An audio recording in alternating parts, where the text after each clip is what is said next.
Welcome back to the podcast. That's some 2019 energy coming at you. Hope you guys are still with us. Yeah, I guess you're here, right? Anyway, we got a lot of podcasts in the works this month. Hope you have the patience to bear with us until we link up with everybody.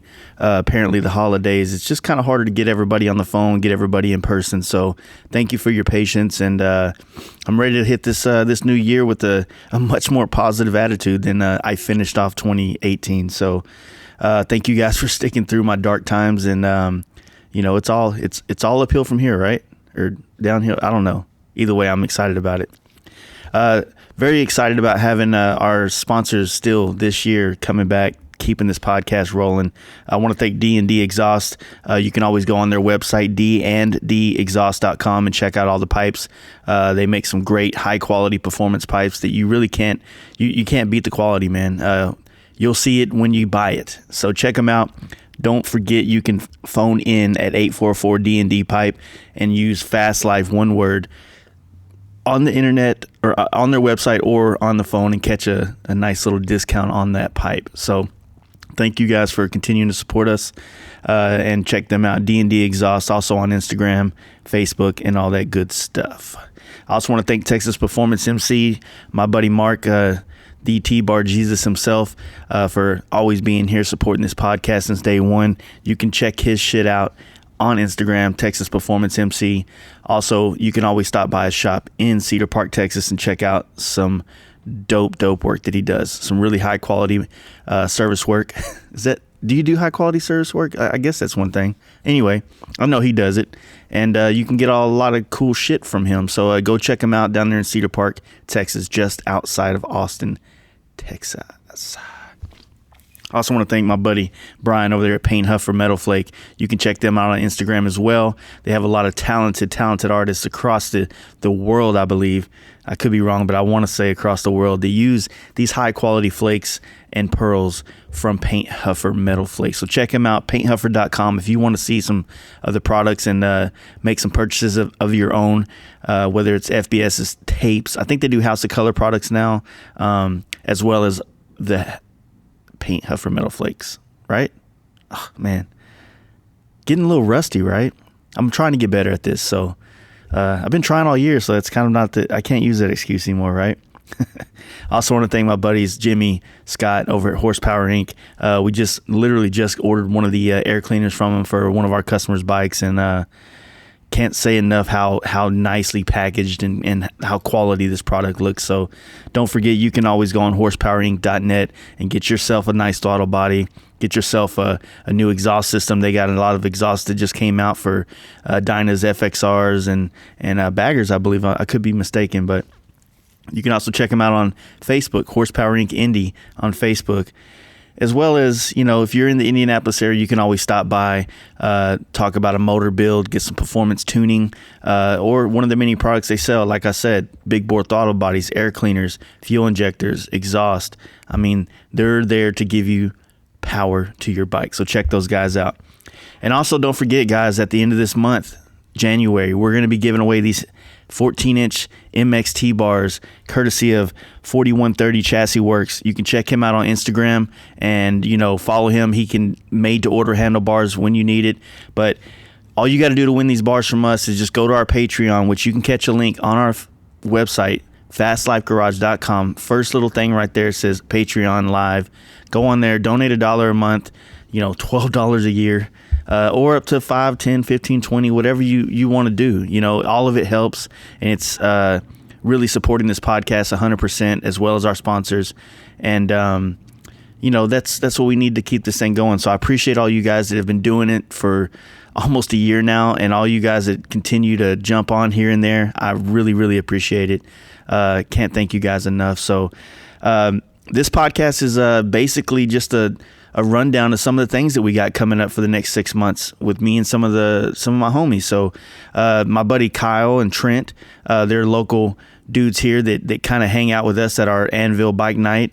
They're just good friends, and we hang out a lot. And they're going to the California ride with us that we're going to be doing in June, and we talk about that in this podcast, as well as talk about the campout. Is realistically what we wanted to do this whole podcast about, is just just hyping it up, I guess, or anything. So check it out, guys. I hope you enjoy it, and hope to see you at some of these events that we're going to be at. So yeah. Hey guys, you ready to let the dogs out? Fast Life Podcast. Welcome, guys. Got Trent and Kyle. Hey. Hey y'all. We tried this already before, but this is round 2 of this. But yeah, so man, this podcast, man, I really wanted to do it and just kind of hype up, I guess is the best word.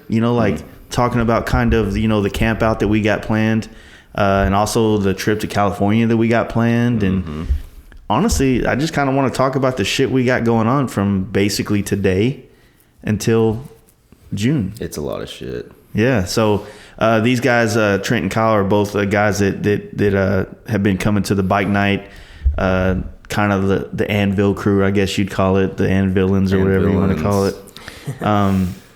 Yeah, so I mean, y'all both went to the camp out last year. Like, what was y'all's take on that whole concept? And actually, y'all went to Giddy Up last year, so let's start at Giddy Up. Yeah. So what was your take of Giddy Up, other than the long ride y'all went down on with Hang 'em High Customs? Oh my God. Old Justin. Well, that fucking ride was part of the whole damn trip. It honestly was. I think Yeah. me and Kyle have the record now for the longest it takes to get from Dallas to New Braunfels. Because it was a solid 7 hours of just let's not take a highway. Yeah, it was longer than that. We left at 9 and got there at 9. Oh yeah, it was 12 hours. It was awesome. But yeah, it was good. Giddy Up was awesome, man. Like, I mean, I'm sure a lot of people know about it, but I mean, for us, that was like really our first moto camping experience, and we just winged it. There you go. Wang it. Just wanged it. Wang dang doodle, dude. Did y'all stay on? Y'all, I can't remember this, but y'all stayed on the grounds too, because We did, but we were on the overflow campsite. We were with on the other side? We were all the We families. We were camping right on that little tongue by the river where all the bikes would, if they overshot that turn, They went into our tents, basically. But, Well, one did. Yeah. Well, Almost. So it's where we camped when you went down there to the Simpson party, right? Yeah. Yeah. That area is like pretty cool. It was dope. oh, it's great, yeah. Like, it's like visually, it's a lot more nicer of a visualization campground. But of course, the other one is just like has more like flat space, so that more partying can take place. So For sure. but dude, that's exactly what it was for me. Like that first camp out that I went to was Giddy Up 17. And I had such a blast camping that, like, from that point on, it was just like, I want to camp everywhere I go. Mm-hmm. So, me and Jesse, we did it at Sturgis that year. It completely changed, like, how Sturgis was to me. You know what I mean? As far as, like, I'd been to Sturgis. We did the first time we went, we stayed in a hotel. Right. It was cool. But, like, you get back to the hotel room and the night's over, Yeah. Let's go to sleep. And then the next 2 years we did a big cabin. Like, all of us went in on a cabin. That was a great experience, man. Like, it was dope. They had a hot tub. It was out in the woods. Right. That's what's up. But it was also very secluded away from, like, everything that was going on. So while we did have a good time there, which I'm not saying that camping's better than that. I'm just saying, like, that was a great experience at Sturgis. Yeah. I feel like it's two different things. I mean, one, you're kind of boxing yourself out if you go to a hotel or a cabin or whatever. Like, I feel like that's a trip all on its own to go do something like that. But to go to a big event and have just a huge camping area is just like, it's its own entity. So, I mean, I think the cool part about the camping thing too is that, like, when you're there, you have the opportunity to just randomly meet people. exactly. You know what I mean? Exactly. Like, that part is dope. It's like, I've talked about this many times, but when me and Jesse went to Sturgis, just sitting there at the campground, like, we were there for 9 days. So there was a couple different groups of people that would camp next to us, because some people would only come through for like 2 days and 3 days, whatever. And, just listening to their stories of how they rode there. Because most of the time when people camping, they fucking rode their bikes there. You know what I mean? Yeah. Mm-hmm. Sometimes you'll get those people that have the cars and stuff, but a lot of it, so your conversation's a lot more entertaining. Like, oh, we rode through here, went through a crazy storm. So it's dope. And like I said, that experience going to Sturgis that year, camping, just completely changed. I'm not saying that for the rest of my life all I'm going to do is camp, but right now, like, my back can take it. So I'm like super into it right now, Yeah, I think Giddy Up definitely between Giddy Up and then the first Fast Life campout definitely lit a little. I want to go motorcycle camping all the time now. Flame for me. Giddy Up for sure, because I mean, especially there when you're camping, you can go to the actual event and then it's like you go back to your campsite, you're still in the event. It's a fucking party 24/7. That's why I was kind of happy we went to we were on the family side, the family friendly side, all the campers, because we got there a little late. But it was kind of nice because it wasn't like, I didn't hear bikes revving up next to my tent at like 4 a.m. We actually had to sleep. We actually had to sleep. Yeah, that was pretty dope until that dude came through the fence. That was nasty. Yeah. They just stuck his bike next to our tent. We went to dude, he was toasted. So we went to the event and we came back and there's a random, was it a Road King? No, it was a Softail. Softail just sitting in between our tents. And we're like, what?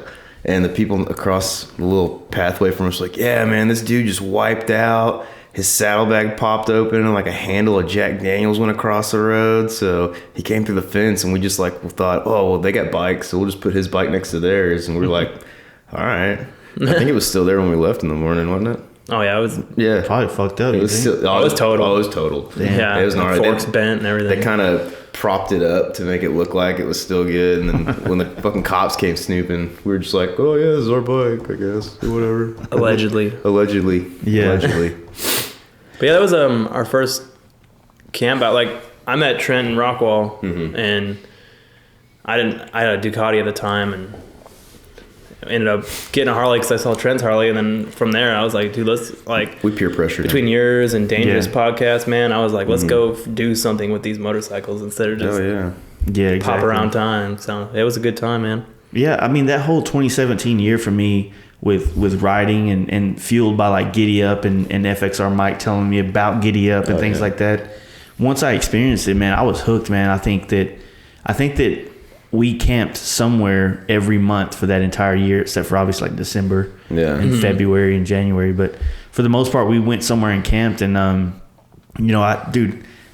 camped at Giddy Up. And then, we went to the Guadalupe Mountains and tried to hike that shit and camped there. And then we camped at, Ink State Park, which is a dope watering hole down there by Austin. And then Sturgis and we camped at Rot Rally on the grounds, which is also fun as shit. How is that? Rot Rally, dude, Rot Rally's the shit, man. Yeah. Dude, it's a good segue right now because basically all the events that we have, especially here in Texas, between, let's just say, Giddy Up, Texas Hills, Rot Rally, Lone Star Rally, and, Nitty Gritty and Southern Throwdown, they're all fucking different. Fuck yeah, right? They are. And relatively, you can camp at all of them except for, Southern Throwdown doesn't really make sense. There's no real camping. But post up in the parking lot. Yeah, you can pizza. You could do there's camping. There's a bridge and a lot of people camp under there, but that's where they live. Do the vanners that show up there just stay in the parking lot the whole time? If they were gangsters, they would. That's what I would fucking do. But what's cool is that everything has its own thing. So I mean, there's a show attached to all those, other than I think our camp out. The reason, the big reason why we started the camp out was because of that bug getting into me and then starting this podcast and talking about it all the time. And then you hear people reaching out like, man, that sounds fun. I want to do it. I want to do this. I want to do that. And then honestly, my buddy John Jessup from Dream Rides up in NorCal and Stockton, he hosted a big camp out. And I was kind of super jealous because we're here and there was no way I was going to make it there. No. And I think he did the camp out in June. So it's man, there's no way I'm going to get up there, but it was cool. And I'm like, man, his concept was real simple. And I think that's what we wanted to do. You know what I mean?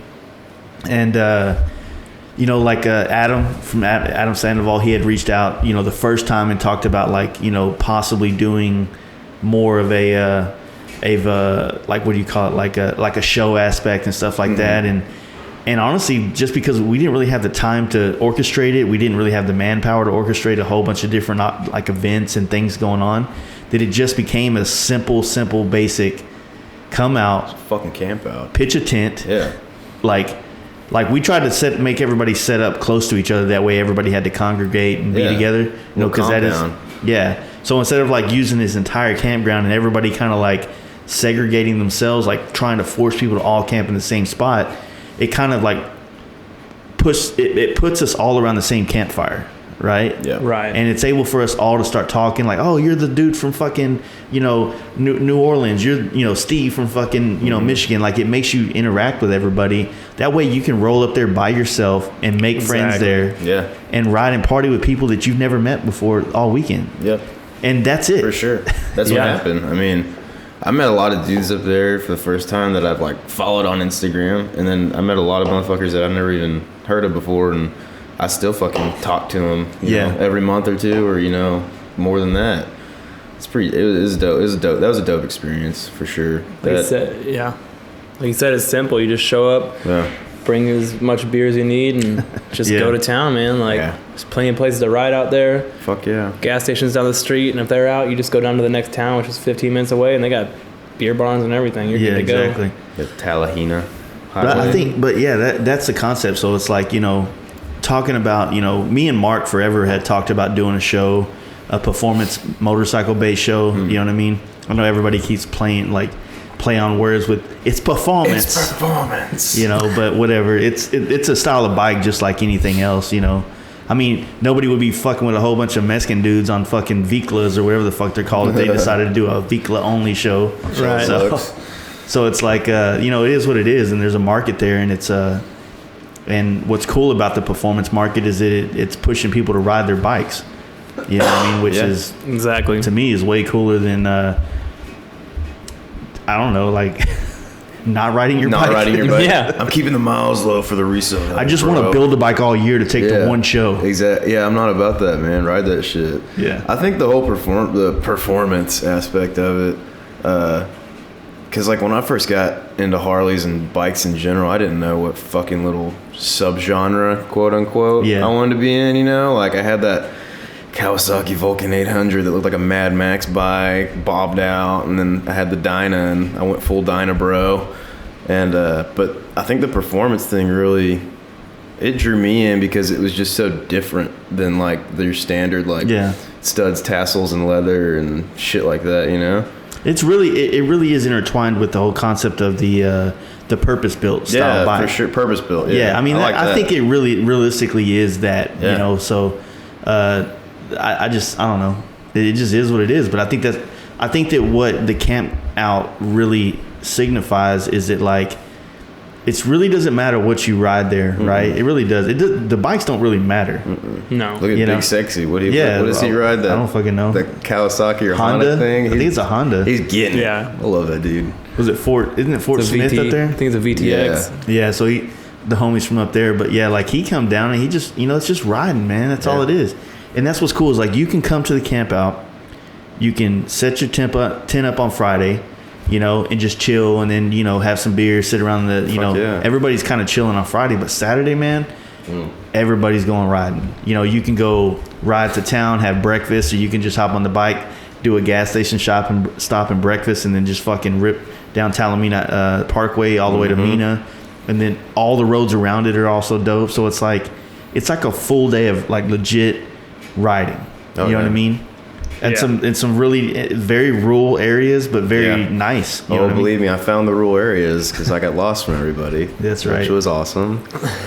Yeah, no. I'm the dude that decided to get the new Harley like the week of. So I was still in the break-in period. And so everybody's just fucking ripping. And I'm like, well, I've got to keep it under 3,000 RPMs. Catch y'all later. Get fucking lost. It's still great, though. Yeah, I think this year what we're going to do is Mark's going to lead the Balls to the Wall group. Yeah, I'm not in that one. Yeah. So, and actually, man, me and Mark talked a lot about it. OT Bar Jesus, we talked a lot about like, man, how could we make it, interactive a little bit more? And so he had a great idea of like giving away like giveaways or awards or whatever for like rider-based things. Yeah. Right. Like doesn't give a fuck what you rode in on, but like, a legit like furthest dude that rode there gets he said a cool trophy, but I think it'd be cool to get some like companies to sponsor some giveaway shit. That'd be sick. And then like, dude that wrecked the bike that weekend. Oh yeah, he gets an award. Who the fuck? Hopefully no one gets that award. Yeah. He gets a helmet. Like have like Steve and Mark giveaway award for like dude that kept up with both of them. Yeah, with them too. You know what I mean? So I think it's cool to like, and we're gonna like obviously fine tune that, but I think it'd be cool to have like a legit like award thing to do like Saturday night. Like say Saturday night, we're all around the campfire. We jump on the stage and we say, okay, we're giving away these awards for the shit that's taking place on the way here and today. You know what I mean? And then it creates a great atmosphere for conversation, you know, all night just talking about shit like that. Fuck yeah. So I don't know. I think that's an aspect that we want to bring to the table that's going to be awesome. But how do we give away the How Fucking Dare You Bro award? That's the fucking one of the night right there. There you go.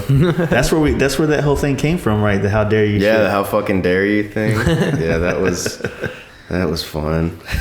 There's so many. I loved that first camp out. I'm super fucking excited for this next one. I almost want it to be like a fucking twice a year thing because I love it. I want it to be a twice a year thing too because it makes it like say for instance where we're doing this one at the end of April, it's kind of on the cusp for when the northern cats can actually move around their bikes or not, right?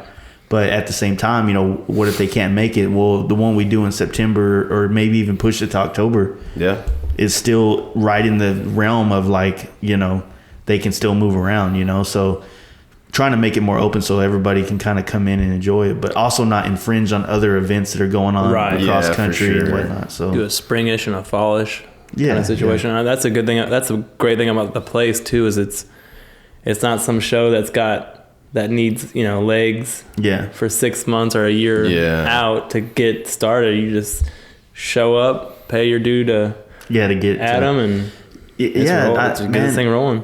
Yeah, so that's what's pretty dope about it. I mean, the campground's dope.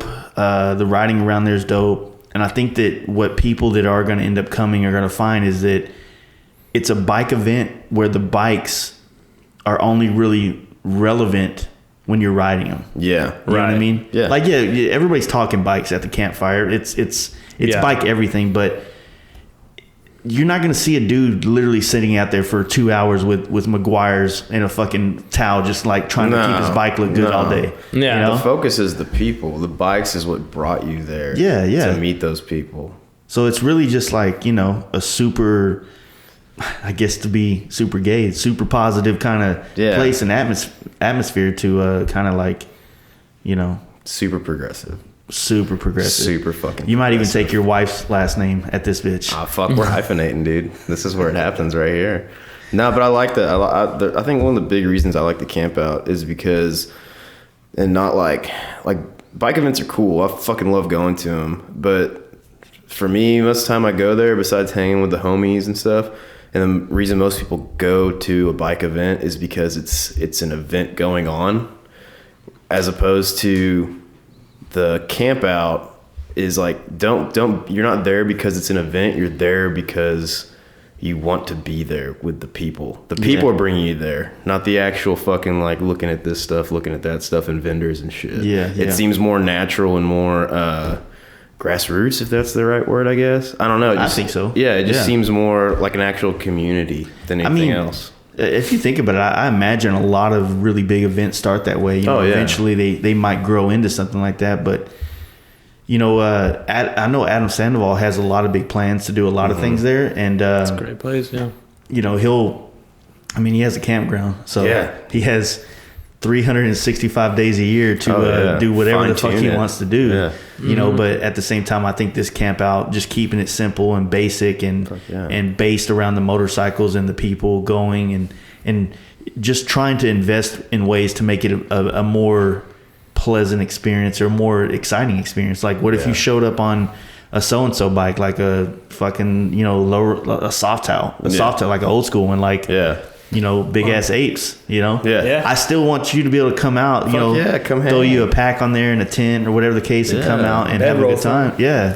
And, you know, maybe while you're there, you'll get the bug. You'll be like, fuck, man, like, I love this bike, but I had so much fun here, you know? And that's kind of the concept, I guess, is just to be kind of, you know, like a bridge a gap between people that might not be around a lot of a purpose-built style motorcycles and that type of party and atmosphere, you know what I mean? It was the first time for me to be around those. I mean, I was I guess now I had gotten rid of the Street Bob at that point because I had the Sport Glide, but no, that was where I really got the purpose-built bug, I guess, looking at what's his name?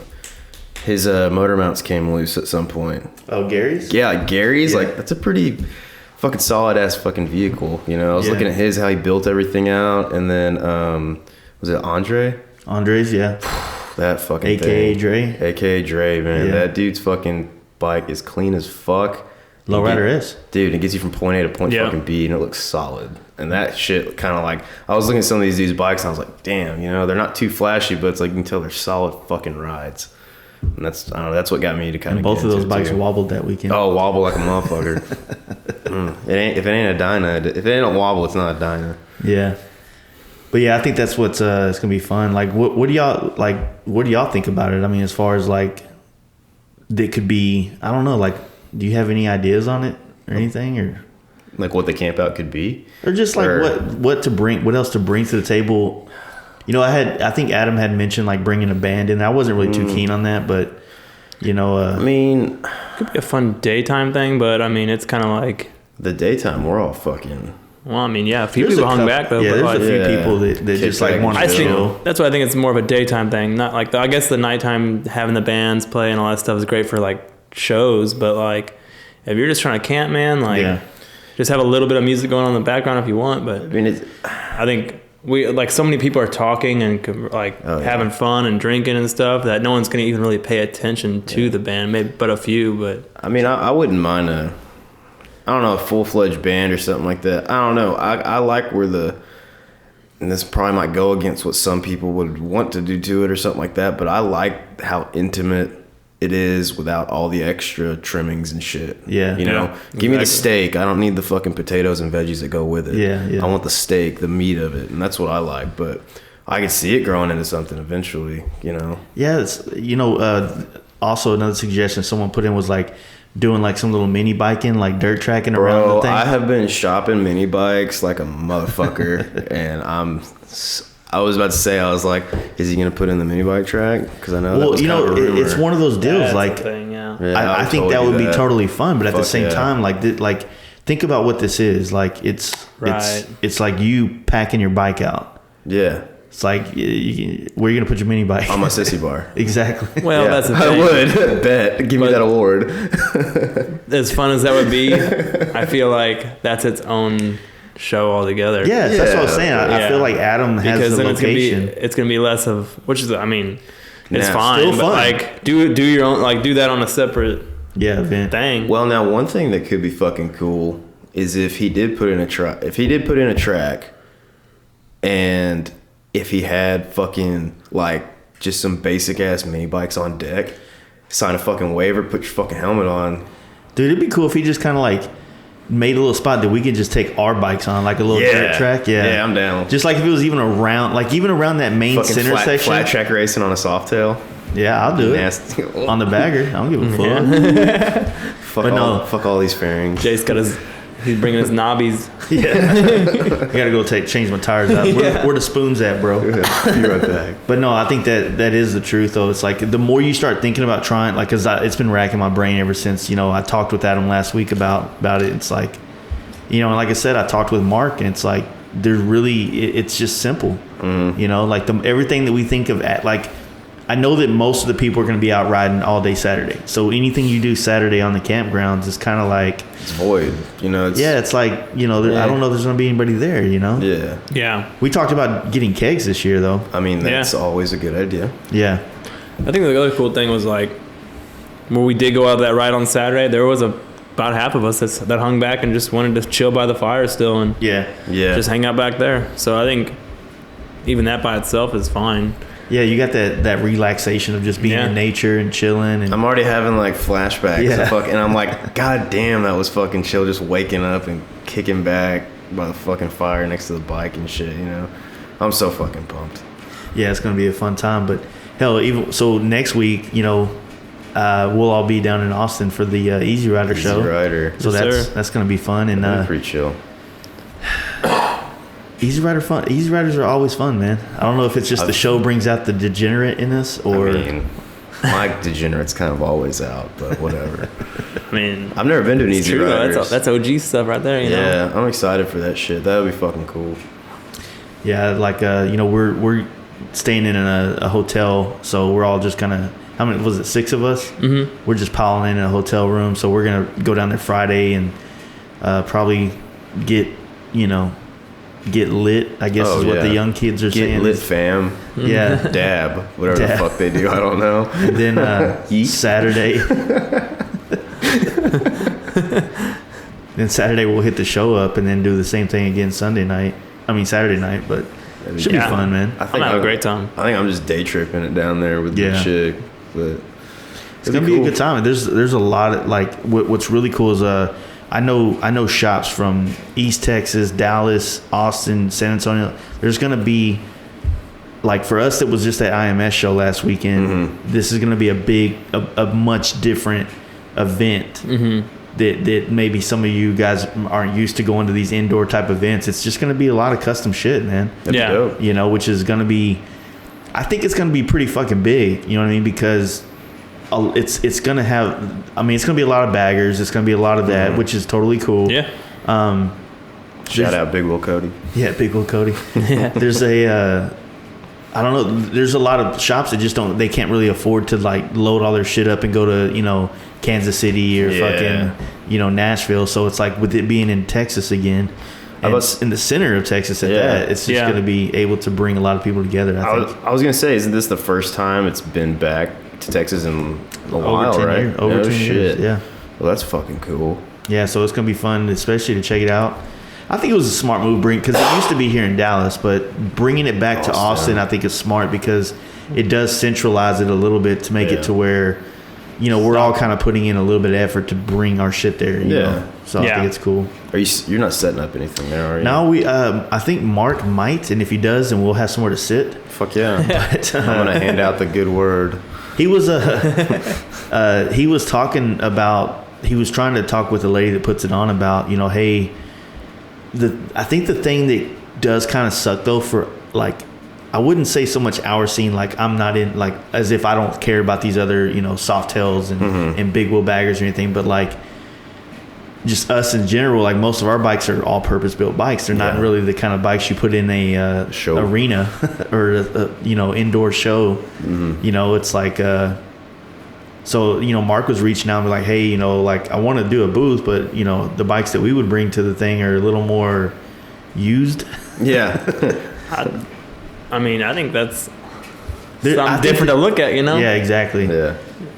They still look awesome. Still got good paint on them and plenty of just upgrades to them. It's just a different style, man. I think it'd be great. I hope he does bring them out there because I think we've all said for a little while now that we're lacking in that area when it comes to show variety of purpose built / Dyna fucking shows, dedicated fucking shows. So that'd be cool to show out there a little bit. Yeah, I think that's the hard part about it is finding the that middle ground of it being a bike that you can rip around on and just jump curbs and pack out to go across country. Then also let me put some wax on it and clean up the paint real quick. I feel like we would have fit in better at that adventure bike show me and Kyle went to sometimes, man. Because it was like, oh, hey, I got that brand on my fucking bike. What? They had a bunch of their bikes in the back that were all, you could tell they still had mud on them and dirt and I love that little Husqvarnas. And well, I think that like even the custom bike, the custom V-twin changes or scene is going to change that way as well. Because there is a lot of people that want to do anything, like if any kind of event like this comes to your town, it's like, I might not be into the baggers or the big wheel soft tails or the billet choppers, but I'm into Harleys in general, so I'm gonna go just because I'm into this shit. You know what I mean? I like motorcycles and motorcycle accessories. Exactly. Yeah. I think it's gonna be cool, man. Like I'm excited for it. Yeah. I don't really know what to expect, to be honest with you. Me neither. It could be a big stereo competition and a whole bunch of people dancing on their seats. Hell yeah. So much 50 Cent being played. Candy shop everywhere. Magic stick. Magic stick. Candy shop is one too, right? Yeah. He said that was all a reason just to go out and well, there'll be a lot of good Instagram stories. Yeah. Dude. Snapchat's gonna go crazy. For sure. Yeah, the after that, what do we got, man? We got Giddy Up, pretty much. Calendar, I think. When's Giddy Up's the next, after Giddy Easy Riders. I don't know. I don't know for sure if I'm gonna make it to Daytona, but if everything goes perfect in life, and I finish painting my bike, then I'll go. But I don't know. It's man, I never really had like a super urge to go to Daytona. It's always been on my list. But then I watched that Why We Ride, and I learned like the history of Daytona, and then now I'm like, I need to go to Daytona and run laps on the beach. You know, like it's dope. I'm pretty disappointed that I went and I didn't even know. I mean, I knew that they did beach races there a long time ago, but I didn't know there was like a shrine for it. You know what I mean? Shit was gnarly. Like going from wet sand to loose sand on concrete, and then back into wet sand. Like those dudes were fucking insane. Yeah. We ain't got shit on them. No, they're born with a different type of balls than we got, for sure. Did you like that show, man? I liked it. It was good. I was digging it. It definitely. I kind of just put it on in the background, and then I got sucked into it, and I was like, man, that show's pretty fucking legit. It's crazy. There's so many like segues in that show. Yes. Like they're trying to like touch on so many different they do things that like each one of them could have been its own little 100% movie or whatever you want to call it. That Why We Ride, right? Yeah, Why We Ride. I know that during it, you know, they touch on one subject, and I'd be like, fuck, and I go start fucking Wikipedia and shit and looking up some of these motherfuckers, you know. Yeah. And then they'd hit a whole nother thing, and I'm like, I need to start finding movies about or documentaries about all this. You ever watch stuff. that the Fastest Indian with Anthony Hopkins? Oh yeah, he puts the nitro pill in the fucking gas tank, and one for old girl, you know. Yeah, that was actually a pretty good show. Dude, That was a great Piney movie. was on there. No shit. Remember Piney? Yeah. For fucking Sons of Anarchy. Yeah, He was one of the guys on there. Tank. That's awesome. I didn't know that. I watched that one before Sons though. Oh yeah. I think the craziest dude on that Why We Ride was that like the Vietnam vet guy who came back and was like, fuck Dude, this. I kind of got a little teary listening to him talk. I was like, it was like, 'cause, you know, like I come from a military background, so it's like I was listening like what all he did. Yeah. He's like, then I went to South Africa, then I went to Rhodesia. I'm like, this motherfucker fought in like 4 wars, and like 3 of them were not even American involved. Like that dude was just out to fucking live. And then he comes back with no legs, and he's like, I'm gonna ride my motorcycle around the world for 4 years. Yeah, I'm like, holy shit. Dude got me inspired. I want to go ride around the world now. yeah, that shit. Oh, I've been wanting to do that, but I can't afford it. No. It's funny how like the people you see doing it like have no money. Like you ever catch them on like YouTube? You'll see a random dude like documenting his journey. I'm like, Yeah. how the fuck are you doing this? You know what I It's mean? got to be sponsors now. Yeah. I don't know. I mean, think about it. Like, if you're super poor, you got nothing to lose. If you're super rich, you got, more than enough. So once you get caught in that middle Yeah. area, You got something to lose, and you don't have. yeah, enough. exactly. Yeah. So, which I mean, I think when you get to that point where you're like, I got nothing else. I mean, shoot, I'll just. Yeah.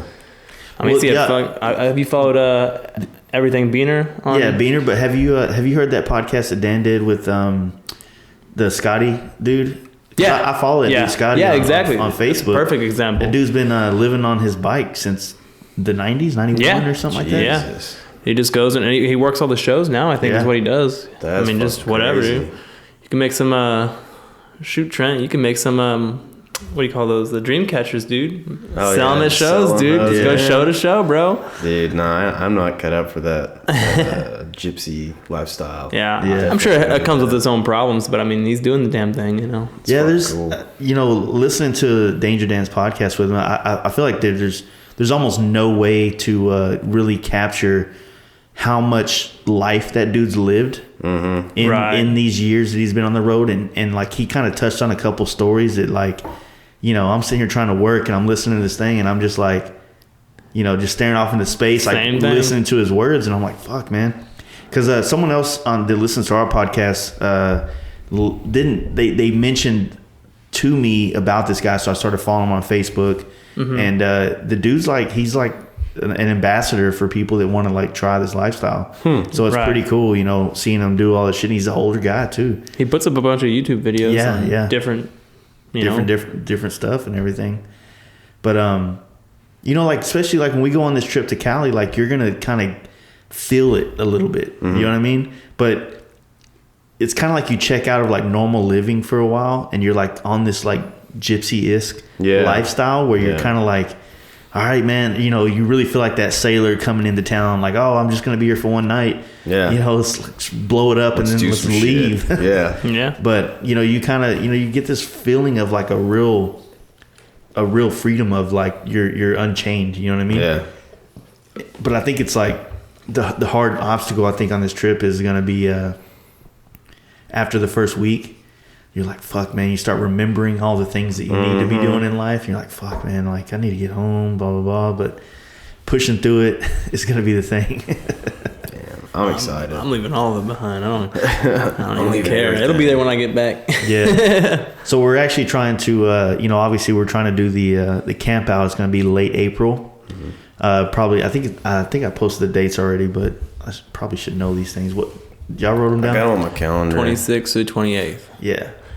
So I think you wrote 26th to 29th, which is Monday. Okay, so it's going to be Friday, Saturday, and we're all dipping out Sunday. Right. Yeah. So it'll be the 26th to the 28th. I think that's the only Friday because I'm like prepping for this Harley trip so hard, or this Cali trip so hard.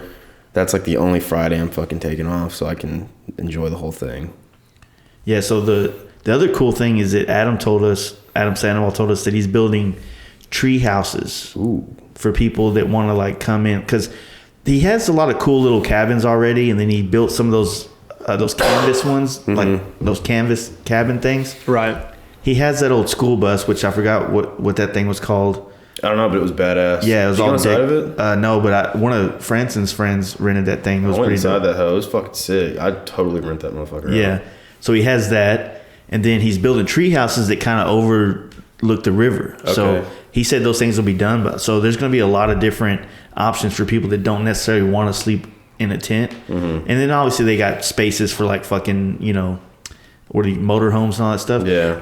Dude, I don't judge, man. If somebody want to jump in a motorhome and drive that bitch there with their bike on the back, and they want to go rip around and do some shit on Saturday, Fuck it. that's cool too. Yeah. You know what I mean? Yeah. It's still camping to me.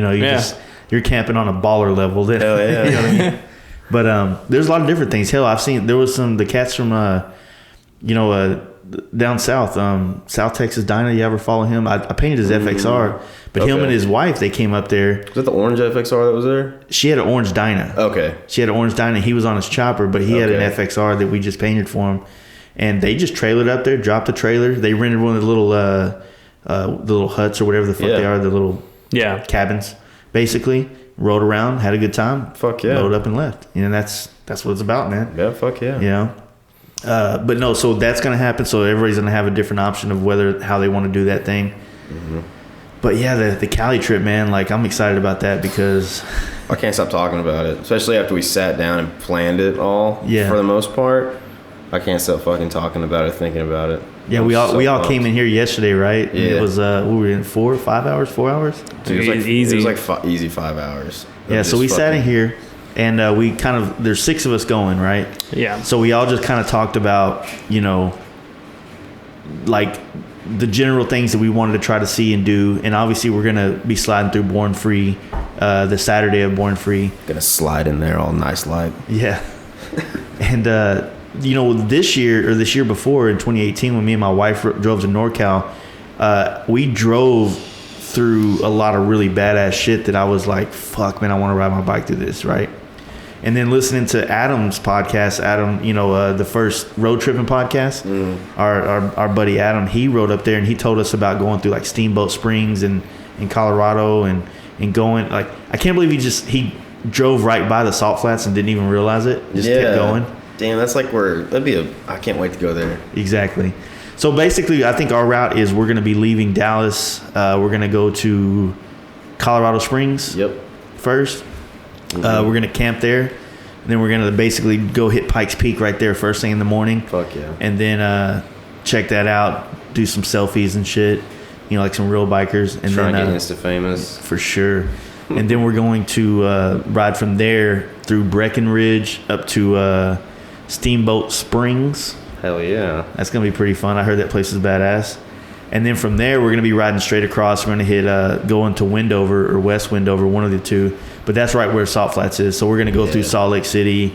We're basically doing an angle like northwest to Steamboat Springs, and then we'll be going straight west from there. So pretty good times ahead of us. What are y'all looking forward to about that trip mainly? Just the hang, man. Getting out of Dallas for a while, man. Just on a motorcycle and just rolling. I've only been to like Seattle, Portland. I've been to Vegas before, but I've never been to California or even Colorado. So this is all new territory for me. Mm-hmm. And to be able to see it on a bike is going to be pretty awesome, I think.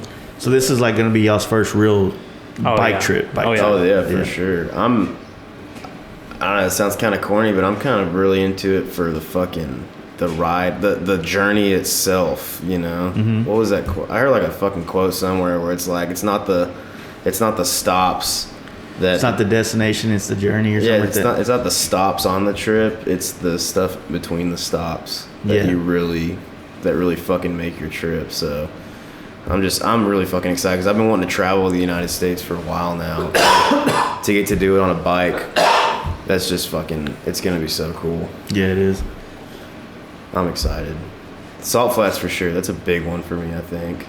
Yeah, seeing the Salt Flats was pretty awesome, but... That's where the fastest man in the world went. Yeah. I mean, it's fucking cool as shit.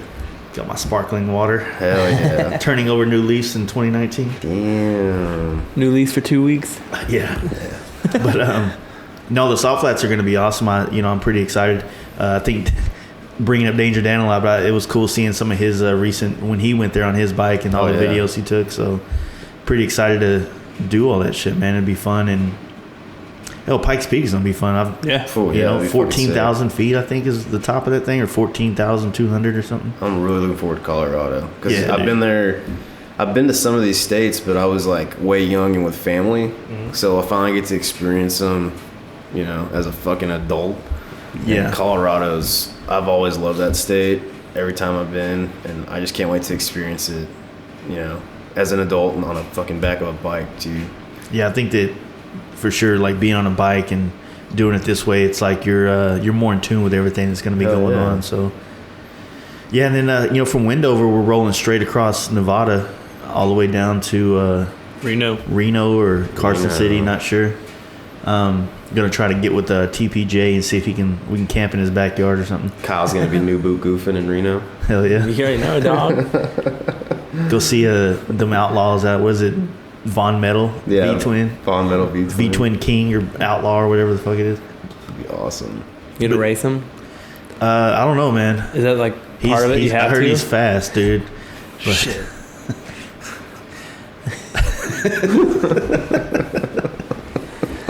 Yeah, and then from Reno, we're gonna cut through, go to South Lake Tahoe, cut down 88. I'm excited about Lake Tahoe. Yeah, it's pretty First off, because I watch like The Sopranos and shit, and all those mobster movies always talk about going to Lake Tahoe. Wasn't the in the movie? Yeah, I'm just like, it's like Lake Tahoe. I just think of like, this is where all the mobsters have their cabins where they go whenever the feds are after. Wasn't fucking The Godfather 2 like all like Lake Tahoe kind of? I think so. I'm not sure. I know Sons of Anarchy was there a lot though. It's obviously why we're going, guys. Come on. Yeah, we gotta go to all those cool spots. Oh yeah, go to Charming, son. Nah, Tahoe's gonna be fucking cool though. That's another one on my list. Yeah, from there we're gonna be cutting down. I think we're gonna take 88, pretty scenic route through the Yosemite there, and then drops us right out in Lodi. Go see all the homies up in Lodi, Stockton. I think we're gonna probably hotel it in Brentwood. Mm-hmm. And then from there, we're going to ride up through Petaluma just before Bodega Bay and then cut back down to San Francisco. And I think we get an Airbnb for San Francisco. Yeah. And then we're going to go try to do some gay shit, right? That's what we talk. No, not this trip. No, let's. I think it's required. It's required. That's required, yeah. Yeah. No, I don't know. We talked about doing was it Alcatraz? Yeah. We probably need to look into it still. But now that we have a secure spot, because we were actually like considering just driving straight through. But y'all been to San Francisco before at all? Or I actually haven't. I've been to L.A., Hollywood, and San Diego, but I've never been to San Francisco. Yeah, which I'd like to go see that too. I'm fucking excited for that. Yeah, like I was saying, there's like a little mountain in the middle of it that you can ride up to, I think, or at least I see a lot of cool little chopper dudes doing it all the time. I've never done that part, so I want to see that. But yeah, Haight-Ashbury, fucking the Painted Ladies area, Lombardy, fucking there's a lot of cool shit to see there. It's kind of it's a busy city, man. Yeah, and it's so compacted Yeah. that like it's a different vibe. You know what I mean? Like I feel like that's got to be what like it is in New York and shit. You know, Just stacked on top of itself. New York's Yeah. fucking crazy. yeah, I've Yeah, never it's- been. So I've been there. I met one dude up there that was riding a bike, and I was like, "How the fuck do you do this here?" So I can only imagine. I said, probably like you said, going to San Francisco on a bike is probably the best option. the lane split thing is the only like that Saving makes grace. it work. You know? for sure. If you couldn't lane split, then dude, it would be a nightmare to get around there. But, and I think from there we're gonna do that, try to have a good time there, and then we're gonna ride down through Santa Cruz. We're gonna ride the coast down through what is it, Half Moon Bay, Santa Cruz. What's the other one? Monterey. I think we got a campsite in Big Sur. Yeah, So I never stayed there before, so this should be pretty cool. And stopping then, at Neptune's. and then from there, we're gonna go down to Neptune's and do the Dynabro thing. Fucking watched Fast and Furious last night. He did. I like, got the shrimp. I got the shrimp. You didn't have your car. Love it. Like that's what I love doing. It's like anytime you ever hear anybody go, "I almost had you," you never had your car, I love that shit. regardless of the situation. Yeah, it doesn't matter at all. And they're Playing like fucking air hockey and shit. Dude, almost had you. Like you never had your car. Toretto. But no, that'll be cool. Man, like I think we'll end up stopping through and seeing all the homies in Ventura, hopefully, or just linking up with a lot of different people on the trip. It would be fun to, the whole way we're there and back, just the different towns we're going to be in. Obviously, we'll all be social media and the fuck out of it. Oh, yeah. But if anybody's in those towns or they want to hang out or whatever, or ride, dude, that'd be so cool. Fuck yeah, come out. to We meet want up to with meet you people. for sure. The I think we got a did they book it yet, the fucking Airbnb, and we're gonna stay in Venice for 3 days? I don't know if they booked it or not. I think they were looking at it. It seemed like a Yeah. dope spot, but Yeah, I think we found Is that the one with the place. garage or whatever? That was No, like That was San Francisco. San Francisco the one with the garage, but this one, like I think it's cool that we got it in Venice, or we're gonna get it in Venice, because when we get there on Thursday, we can easily get there and kind of like do the Venice thing Thursday night, whatever, have a good time. But Friday, man, like we can go sightsee, and I think we had talked about going to the Comedy Store and catching whoever is playing that night. It'd be great if we could. But I was also looking, like, don't they have like, you buy tickets for different rooms, or do you just buy tickets and you can go into anything? I think it's per room. It's per room, because they got the belly room, the main room, and the OR. the original room. Yeah. So yeah, that's gonna suck if like we pick one, but then all the acts we want to see is another room. Like, fuck, this is bullshit. I think I don't think we'll be disappointed. I think it's just be fun just to go check it out. Because Yeah, I think it'll be cool as fuck too. that place is about to hang, I think. For most of us, like Joe Rogan fans and Fighter and the Kid and Theo Von, just hearing them talk about it or whatever, just like it'd be cool to experience it. Cool to rip up there on bikes. Yeah, Yeah, fuck yeah. they'll probably make fun of us though. Well, I'm down. Remember that Chris D'Elia video where he's making fun of it? Yes. He's talking shit about the guy lane splitting. yeah. Dude, the bike community loved that, didn't they? Yeah. They just don't get, I don't think they get his, or they probably just don't know who he is. So they don't understand Yeah, that he for don't sure. really give a fuck. He was just talking shit. It's funny. So though. funny though. Where's the Comedy Store located? I think it's on Sunset. It's on Sunset. Sunset? Yeah, like right in Hollywood, I guess. I don't fucking know. No, Yeah. Dean Del Rey's a comic there. He rides. For real? Yeah, I oh, think that's right. Yeah. he's got a podcast. I think he's sponsored by a Harley dealership out there. Damn. Yeah. What a baller. But yeah, then of course Saturday we're gonna hit up Born Free and Oh, yeah. do all that stuff, which I'm excited to, man. Like, I think I'd said a lot of stuff on this podcast, like not necessarily hyping it up, but like Born Free was fun. It was a good time. I just kind of went into it with the wrong expectations. Like I was expecting it to be like Giddy Up's atmosphere outside of Giddy Up, which is kind of unfair because, if Giddy Up was just the show itself, like just go to the show and then when it's over, bye. It would have been nothing to me. Yeah, like, right. oh fuck, I ain't wasting my time doing that. Yeah. Not saying it's not a good thing, but because of the party that's right there down the street, Yep. it makes it like, makes it fun. So like when yeah. I went to Born Free, I was like, man, the campground must be right. Like I thought that's how all these chopper shows were. So I was like, it's got to be some sick fucking party like right here that is similar to what Giddy Up is, you know, but and I'm sure they do have something, but I think it's just a lot more secluded than what Giddy Up is. Yeah. But fun though. I'm fucking excited for Born Free because that was like one of the things that when I first got my Dyna and our homies Carlton and Frank, especially Carlton, he always talked about Born Free, and I finally figured out what it was. And I was like, I want to go, and now I get to fucking go. So I'm pretty fucking excited about that shit. Ultra go because it's an entire 2-week trip. Yeah, it's a stop on the fucking journey. It's like a Pikes Peak kind of cool, stop. you know. Yeah, it'll be sick. I think my buddy Greg, he lives out in Hollywood. Mm-hmm. He's got I think he's got an FXR. He wants to meet up with us out there. That'd be cool. He might even ride out to the fucking show. He's a cool motherfucker. Yeah, they need to have a performance bagger class now, dude.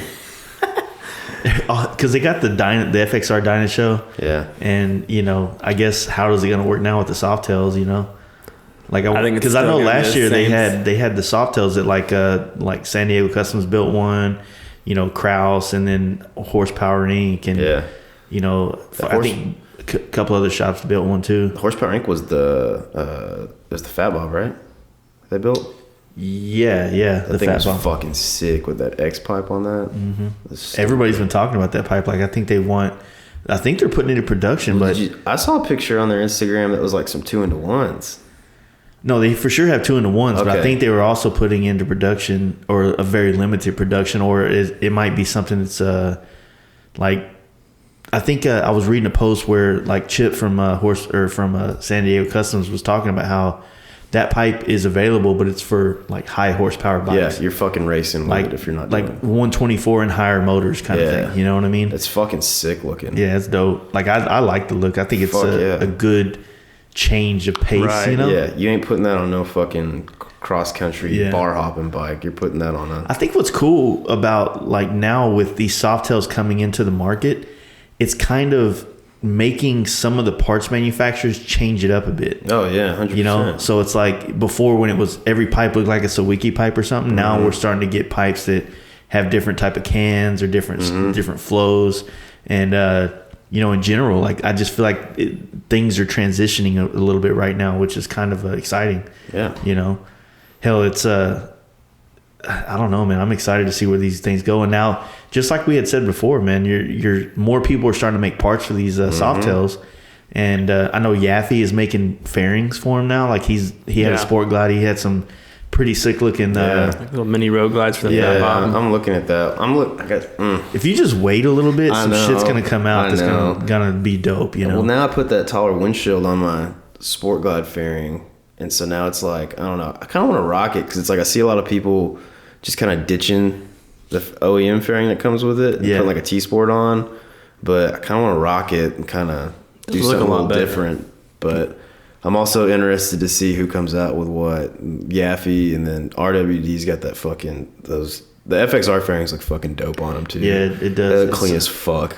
That FXRT fairing with lowers in the bags. It's like, okay, this is a Sport Glide. This could have been the new FXRT. Yeah, why didn't you just release this? Yeah. What are you doing up there in Milwaukee? Come up with any sort of FXRT variant too on that front fairing. I mean, fuck yeah! Don't go too off the wall, but I mean you could modernize it a little bit. Is it not weird how like cool. an FXRT fairing also looks good on a bagger? Exactly, it looks good on anything. So it's like this fairing they designed in probably the 70s, late 70s, that finally got released in 82 or whatever, or 83 actually the first year.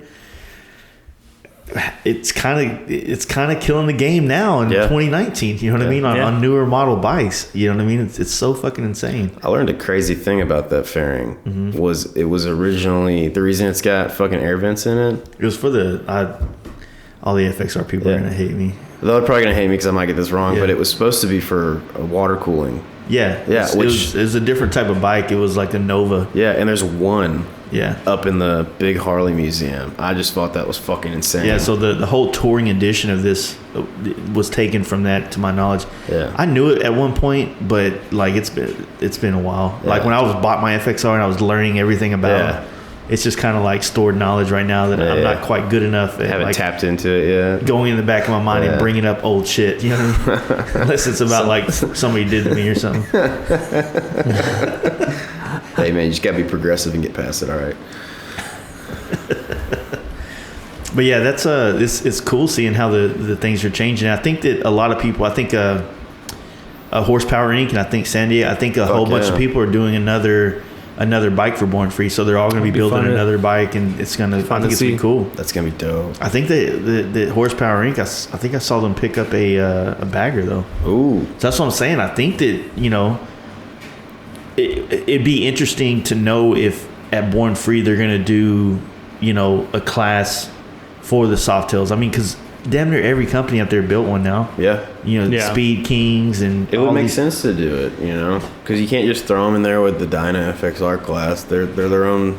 Yeah. It's a different frame. It's every different suspension. All that's that why stuff, you need the purpose performance built. The purpose. It's performance. They need the purpose built class. The PPB class. PPB all day, dog. For all these different. I don't know. I'm sure that comes. I'd support it. Yeah. Fuck. That'd be fucking cool. I guess you can't spread yourself too thin either, though. I mean, fuck it. I mean, it started as a chopper show, right? So, dude, it's so strange because I mean, like my limited experience going there, it's just like I felt like there was it's cool as fuck, man. Like the whole show is cool as shit. You know, it's a really rad. I think the show itself is way better than the Giddy Up show, 100%. But the Giddy Up atmosphere, obviously, we already went over that. But the you're totally to me, I felt like the Dynas, FXRs, and that style of motorcycle kind of drowns out the chopper, you know. Right. Then you got Dix. When I went, we had Dixon Flannel, Simpson, Lindahl, and then you had Rusty Butcher and fucking JD Faring, and like you had all these like big name guys in our scene, right? Yeah. And then, of course, you had the chopper shit, but the chopper shit didn't quite have as many vendors. Yeah. You know? Hell, you had Espinosa's out there, Valley Customs out there, Lords of Gastown or whatever the fuck that is, you know? I hope Espinosa's out there this year.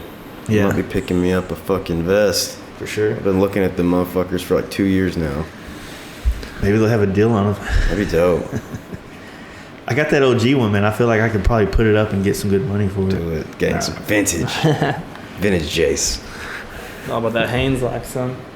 I don't know how people sell shit like that. Like, you know, to me, my vest, like I've had that vest since 2013, right? Yeah. So it's like a diaper. Well, no, it's not like a diaper. Well, I've done a lot of shit with that vest. Yeah. Like, you know, I guess you got to be a sentimental kind of person like me, Right. I guess. Yeah. But like, I wouldn't be like, fuck, man. Okay, well, I don't really like denim vests anymore, so here I'm gonna sell this. Like, no, man. Like, No, it's your vest. yeah, it's mine now. Yeah. Forever. You sweated. But if you like bought one and, you know, like you wore it a couple times, you wasn't feeling it. Yeah. That's cool. You know, I get selling that, you know, but I don't know.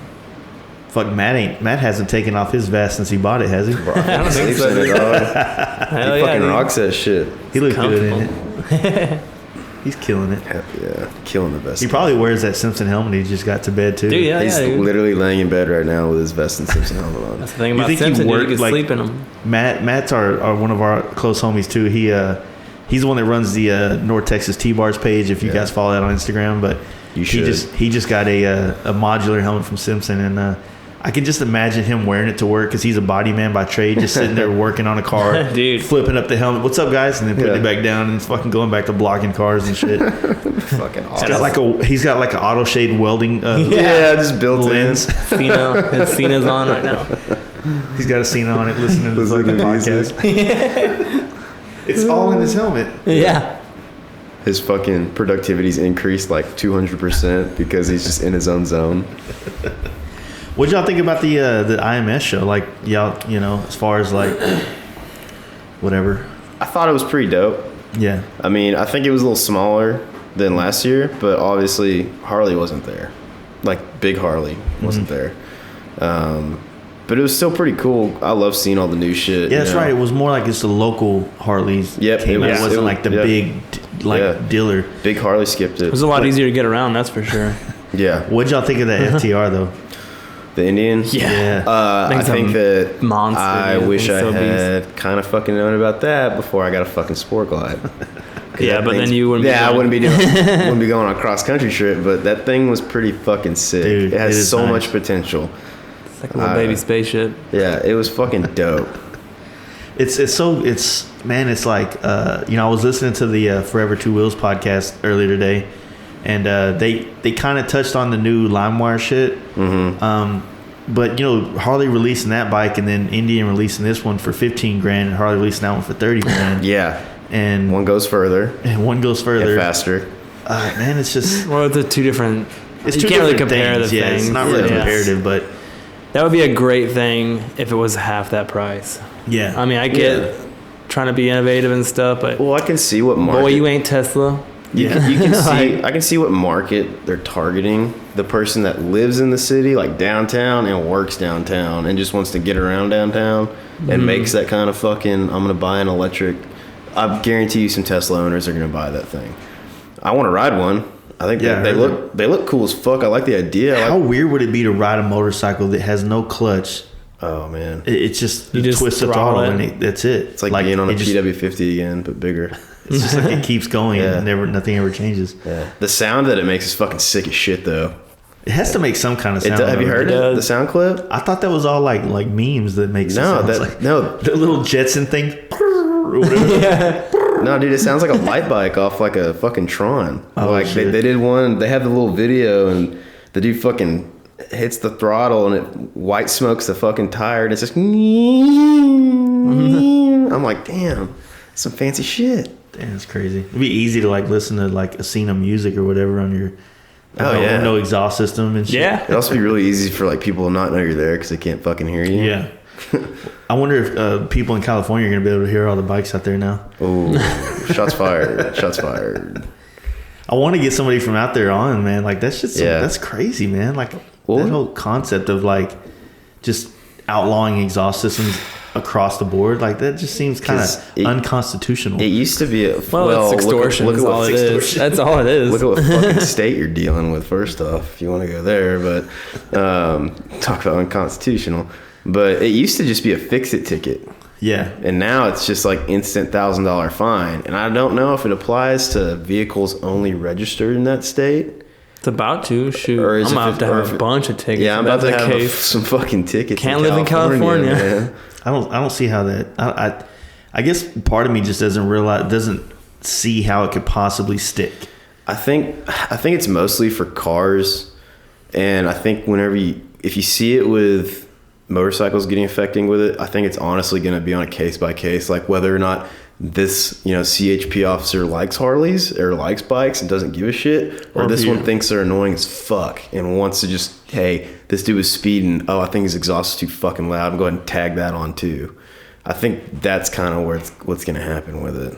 So is it a decibel thing? Yeah, that's it. They'll get out there and measure your decibels, and I don't know if it's like based off of, I don't know how they measure it, like if they want you to fucking rev to a certain RPM or something like that and register it, but no ground pounders. Yeah, it could also just be from fucking, hey, that sounded fucking loud, Yeah, I wonder how. I need to get like Jay from Fab 28 or something on and talk with him and see what he thinks about all that. Yeah. He's already been having hell. I mean, not necessarily having hell, but like it's hard to be an exhaust manufacturer in a state that you're technically not allowed to sell your exhaust in. Oh, fuck yeah. Off-road use only, dog. I'm sure it's also a good thing in the fact that you're going to be on the leading edge of what's gonna work. If it works here, it will work anywhere. Yeah. So yeah, but who wants a California exhaust outside of California? I mean, there's a lot of guys that ride Harleys over in California. There are. I mean, that's the only reason we have diamonds. I don't think they want California exhaust on their bikes. Well, they don't, obviously, but I just don't think it. I think it sucks that it's something that I don't even see how it could be that much of a problem. I would feel like diesels are louder. Like a diesel truck itself is louder than any bike or car. 100%. Yeah. It's like, you ever heard like a cold diesel like an 18-wheeler fucking start up cold? That's loud as fuck. So you're not going to be able to use a jerry brake. Yeah. No. Yeah, so I just don't get it. I don't really see how that. I guess that's like everything else that gets passed out there. You're like, wait, what? Yeah. Well, it's like they're going to start, taxing text messages now? What? Yeah, the state of California proposed some fucking text message tax. How? Fuck, I don't know. Extortion. That's what happens when you live in extortion. It is. That's all it is. That's what happens when you live in a socialist state. It's already like impossible to like afford to live out there, but it's like, is the state broke? I mean, how the fuck? Yeah. I don't know, man. I don't feel like it's broke. It's got to be one of the most wealthiest states. I mean, between all the agriculture that's there, like all the farming that takes place, and all the weed that gets grown out there. There's got to be tons of money. I think the one thing I don't like is the side effects of how stupid some of their stuff is it's starting to California my Texas. Yeah. And I'm not a fan of that. And that might seem rude, but I'm a fucking Texan. You see that shit happening in Austin a lot. 100%. Oh, especially Austin. Austin's always been that way, though. It's just Austin. Everyone's going to have their areas like that, but I think Texas would be the last one to be fucking with exhaust. It'd be cool if Texas... we don't even have helmet laws. Yeah. I'm exhausted with all this exhaust law nonsense. Get the fuck out. Get out. Scram. Welcome to Texas now. Scram. Go and get it. Go get it, boy. It would be like really like cool to see Texas like do the recreational marijuana thing for people. Like I think that's cool as fuck. Every stoner I know is like it's gonna happen, and everybody that's like actually watching the news like I don't think it's gonna happen for another 5 years. No, I think it'll happen though, because I feel like everyone outlaw or law-abiding citizen is all about it. So it's like I mean, I think that if they do it, they'll tax it like tobacco and alcohol. Treat it like alcohol. Fuck, be 21 or older, you can come buy this shit. I think that's how it is in all the legal states right now, isn't it? You have to be a certain age to go buy it. I don't know. Oh, we'll find out. I don't see why it would matter. If, like obviously, over 18. Yeah. But like I don't. Well, when you're 25, then you can smoke weed. Like, dude, I've been smoking this shit since I was 12, dude. Come on. Yeah. Well, what state was it that made smoking 21? I don't fucking know. I think it was California, or it was one of those states. I always thought this was weird. Like, especially maybe you coming from a military background, it's like it's weird that like I can literally join the army at 18 and go die. Yeah. But I can't drink a beer. Fuck no, you can't. I can get a tattoo, buy porn, get a gun, die for this country, but I can't have a fucking beer legally. Doesn't that fucking suck? That's weird. Yeah, man. It fucking sucks. It's just there should be a law that says, okay, if you enlist, that hey, I want to have a beer with my dad before I ship off to fucking Narnia. Well, to fight to Narnia, go fight the fucking orcs and all that shit. But so it used to be that way. It used to you could drink on base. Yeah. Like if you were enlisted, 18, 19, they had enlisted bars where you could go drink on base. Yeah. But and I think that changed. I think that was one of the last institutions to make it 21 and up, even after all the states went that way, because for the longest time you could do that, but just like everything else in the world, the army and military get a little more California progressive.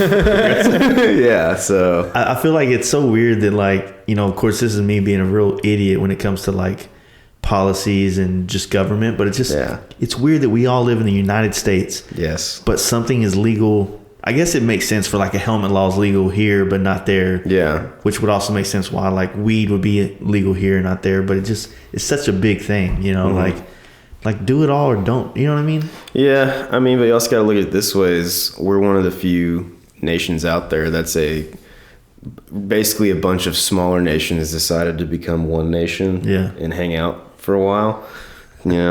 Let's give this a run. Yeah, give this a run for its fucking money. Hopefully Texas will fucking opt out soon, but whatever. I don't know. Wouldn't that be weird though? Like, everybody's always talking about, Texas should secede or whatever. We could do it too. The only thing that Texas would have to do is create its own postal system.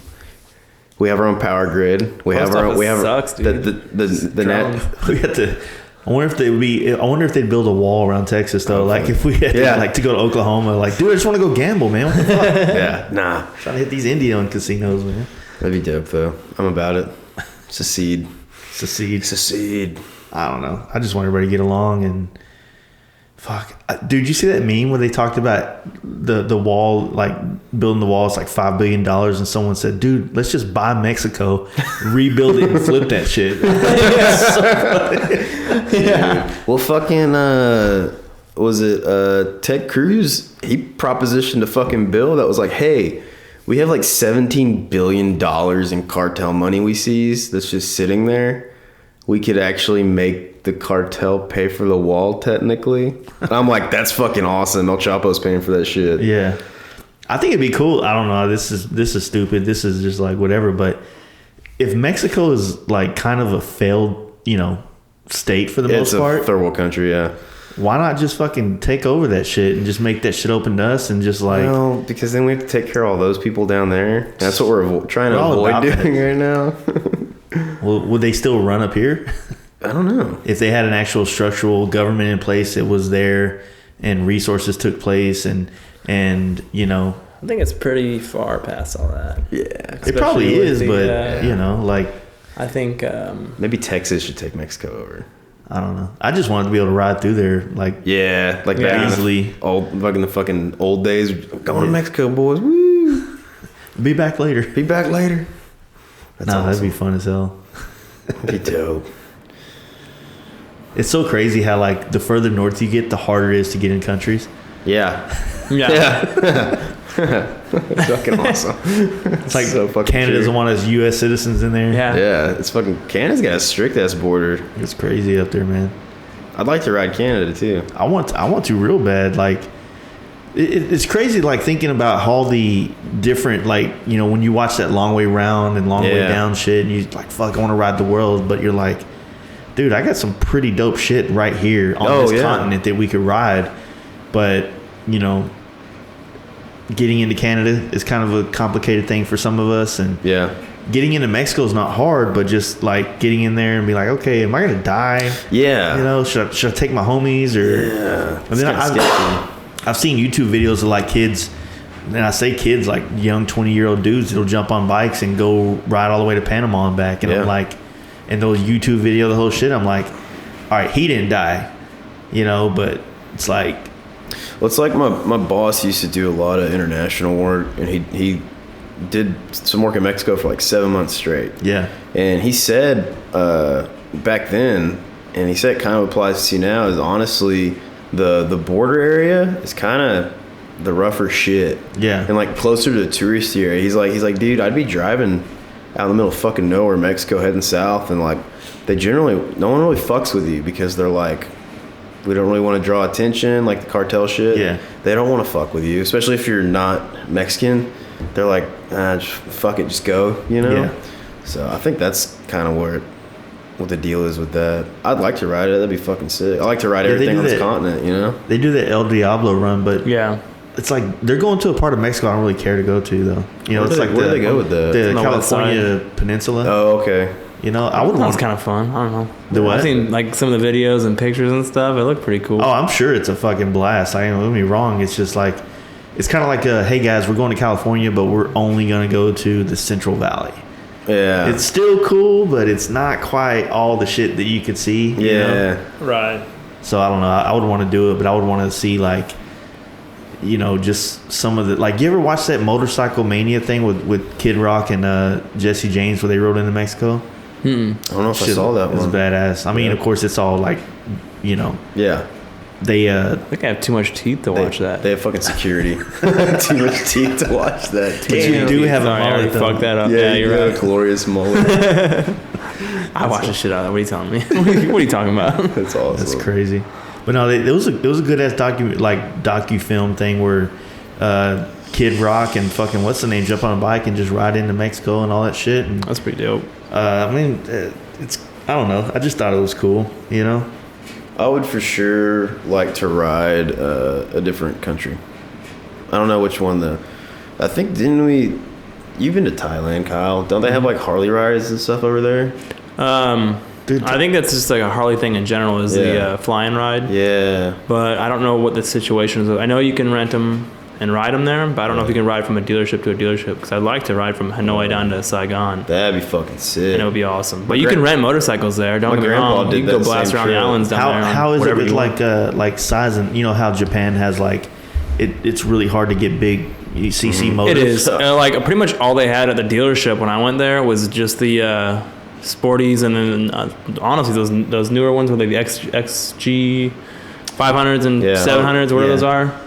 The little street 500s they got a whole and 750s. There's a big, I would say big, but it seems like big on Instagram of Bro. Club style Thailand and all Club that. style Thailand. Well, those sorry, I'm dudes- talking about Vietnam. That was what was Yeah. at the. I have not been to the one in Bangkok, which is the other Harley dealership. I didn't go there when I was in Thailand with the year before. Yeah. Club style Thailand is fucking. Those dudes are fucking sick. They got some badass paint Yeah. jobs too. I guess at one point Thailand must have bought a bunch of fucking FXRs for their cops because they have a shit ton of like Yeah. fucking police FXRs in there. And those dudes are rocking them like with fucking light sirens and bullhorns on them still too. Dude, Japan has a big FXR culture too. That's I don't know anybody out there. I'm sure somebody in our FXR scene does, but it's the same thing. But I wonder if it's like it is, with the lowriders, how they pay a stupid premium just to get those kind of things out there. It's 100% maybe tax rate, imported yeah. it or something. Yeah, didn't you say the bikes over there were like fucking super expensive? What was I looking at? It was a.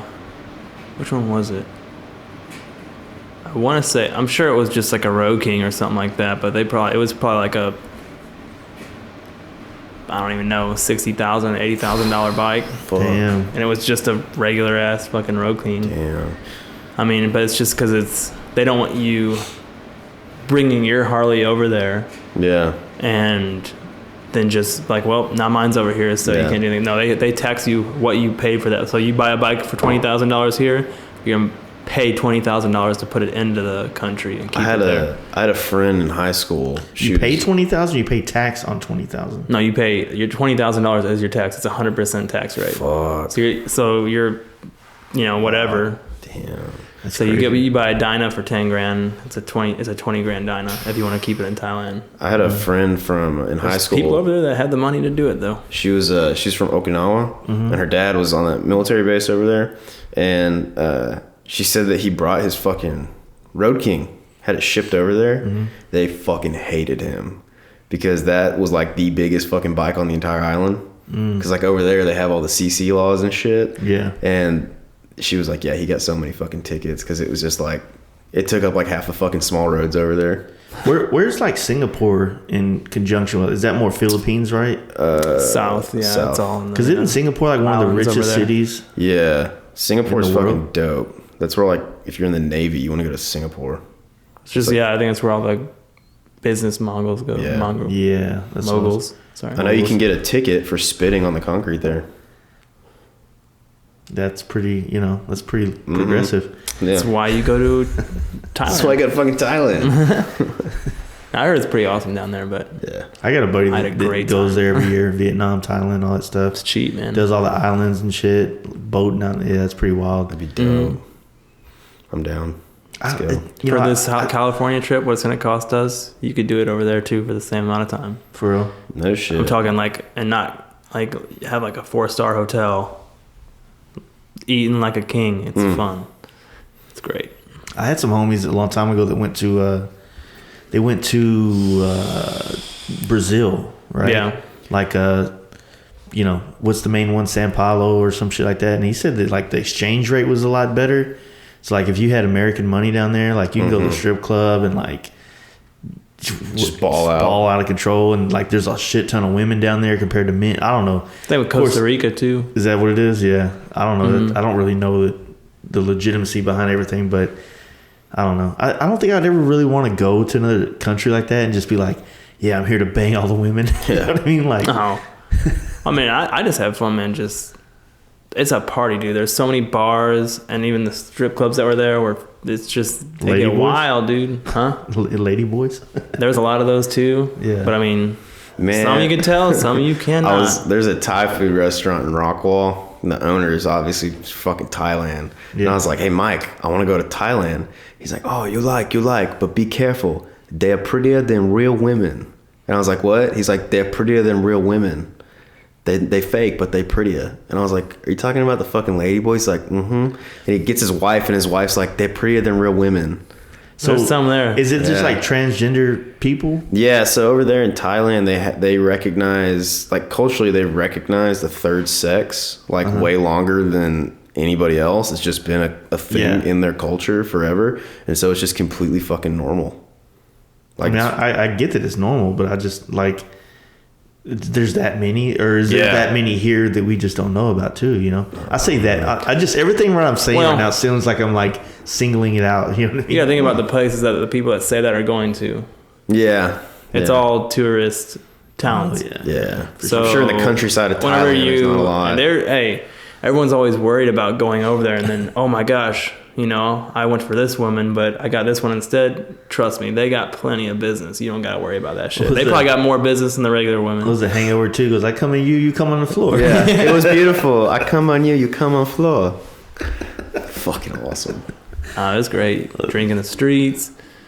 I mean, it's like almost no rules apply there. The exchange rate over there is fucking stupid, isn't it? It's pretty good. I mean, it depends. I mean, I was paying about $1 a beer because it's great, but I mean, like, obviously it's probably cheaper in like other parts of it, but like in the touristy areas, they know. Yeah. So it's still they're still getting a lot out of you, whereas you're getting a lot out of them as well. So I guess this is the kind of the question though. So if you could ride a bike in any part, anywhere in the world, like where would it be there? Or I don't know, because I haven't been to like other places. I would love to go to Europe. I think that'd be cool. But like as far as best bang for the buck, I'd say. Well, let's just say hypothetically that someone said, "Hey, dude, any bike you want, anywhere you want, all shit paid." Like, where would you want to do that? And like, how would you want to do it? Man. And you can't do I would say like, oh, I'm just gonna ride all the way around the world. That's like asking for more wishes. You gotta stay in one continent. Probably one continent. Yeah. So like, say if you said Africa, I'd say Europe. Yeah, Europe. Because I would do Europe just because if you're telling me I could do that shit for free, yeah, I'll do the Asian shit on my own dime. Yeah, I'd love to go. I'll do Europe on theirs. I'd love to go ride through like Bavaria and that part of Saxon Germany and like the Switzerland and all that shit. I'm doing it on a big hoss too. On big hoss? Yeah. That V8. The V8 fucking boss hoss. The boss hoss. The most American thing you can take. Yeah, dude. Yeah. It's gonna be orange and yellow too. What are you riding? A Corvette engine? Yeah.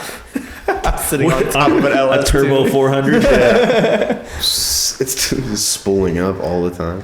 Man, I don't know, man. Like Europe probably has the most bang for the buck as far as sites. Yeah. Because you have the terrain of like the Swiss, the Alps and shit, plus the history of just everything that took place. And exactly, that's kind of from Greece to Rome to fucking France and then of course I guess Scotland and all that shit's kind of connected. Going to Norway and I want to see castles on my Harley. Damn it. Yeah. Be fucking sick. We'll see when we're going down PCH. The Hearst Castle. Yeah. Oh, fuck yeah! I'm so excited for this fucking trip. God damn, dude. I'm geeking so hard. Bringing a sword. Jesus. Let's take some nunchucks and go. Nah, it'd be fun, man. Like, there's so many cool like things like that, in Europe, and hell, when I watched that Long Way Down, man, it seems like they spent more time in Africa on that show than they did in Europe. But I mean, obviously they're from Europe, so it's kind of like, yeah, But fuck, man, Europe would be dope. I mean, fucking America would be dope too. I mean, shit, man. I've been wanting to travel like crazy, and I used to want to travel, Europe and stuff like that. It's definitely on my list. Southeast Asia's on my list, but I think I'm really looking forward to traveling the United States more. There's so much here, just in our own backyard that you can go see. There's so much shit in Texas I still haven't fucking seen that I want to go see. Yeah, I've never been to Big Ben or the Three Sisters. Oh, Big Ben's fucking sick. Yeah. It's legit. I mean, there's just so much shit to go see and do. I haven't fucking ridden Arkansas yet. That's like fucking like, it's right 3 next hours. door. Yeah, fuck, I need to go. Huh? You were in Arkansas When we went up to Talamino. Did we make it all the way in Arkansas? I don't think we crossed the border. No, we didn't cross the border. That's what I want to do this next camp out. Is I'm riding. So yeah, we took that took I know we took it Talamino. halfway, but I thought we still made it. Yeah, that halfway mark is like right before the border. So if you go all the way, because it goes from Talahina to Mina, right? Yeah. I want to ride the whole thing this year. That's I'm probably not everybody's gonna want to do that. No, I want to. Too. I want to do that. We will this year for fucking sure. Sick. Get a little earlier jump on it. Sandoval said that there's a good ass like bar and grill in Mina. Okay. So I think it'd be cool to like do a ride to that spot, have lunch or whatever you want to call it, and then blaze back in a different route. Like hell, that route we took when we took that one. When we got off the highway and we went up that hill and took the picture, and that shit was dope. That was dope riding too. Fuck yeah. So they're pretty much in that whole like southeast Oklahoma corridor or whatever it is. It's just like there's some good terrain there, and then I guess that's pretty much Arkansas spilling over into Oklahoma. But the other thing I mentioned to you guys about doing, which I don't know when we could do it, but it'd be cool to rip up to Fayetteville, Arkansas. Oh, I'd love to and do all that shit for like a little quick 4-day weekend or 3-day weekend deal. Yeah, that'd be fucking sick. And those are relatively close things. Like from here to Fayetteville is 5 hours, right? And then, but hell, that's 350 miles. That's kind of like what it is from here to Big Bend. I think. Actually, I think Big Bend's just a little bit further. I'm not sure. I think it's further. Yeah, I'm not sure. And Either that's way. in Texas. Texas is fucking huge, so. But the same thing when we go on this Cali ride, man. Like as soon as we cross over into New Mexico and go through Raton, dude, we're in the fucking Rockies, man. Yeah, that's gonna be fucking sick. So there's a lot of cool shit, man. Like you can, I feel like you can literally spend an entire week riding like Colorado or even New Mexico for that matter, and just different little fucking towns in the mountains. And dude, there's just so much shit to see. Hell, the fucking Smoky Mountains, another thing. Like we could easily ride from here to I think it's Chattanooga in a day, and then bam, right there at the base of all those fucking Smoky Mountains, and spend a whole fucking week riding that shit. We bitching. So much shit. I still want to do a fucking long weekend in New Orleans. I don't know how much riding there is down there, but I want to go to fucking New Orleans on the bike. Yeah, it's cool. That'd be sick. They were talking about that whole the Easy Rider movie. Like there's the part of that ride that they took is there that you can go through. I haven't looked into it. I think we had talked about it when I was down there with Royalty Racing. We were kind of talking about it, but do you get to stop at like a we go there for bordello like Halloween. they did, or what? Do you get to stop at a bordello like they did, or? I think something like that. I don't know, man. Like I still think it's cool riding through that stuff though. Fuck yeah. French Quarter and all that shit. Not even that. Just hell, that fucking long ass bridge. Into fucking New Orleans. Like if you're coming, dude, that shit's cool to me. I like it. I love it. I love that town. Yeah. I almost think like anything you ride through, when it changes, it's cool. But obviously, like when I drive to Cali, like if you stay on 10, the first mountain you see is in Pecos, Texas, right? You're like, hell yeah, something different. Yeah. And then by the time you're in El Paso, like, all right, I think I'm over mountains now. I'm done with mountains. Yeah. That's crazy. Yeah. But it's also the same thing. Like you could, you could ride through, East Texas, pretty flat, but you could just catch some country roads and be, living that up pretty good too, and it's a good ride. You know what I mean? It's different.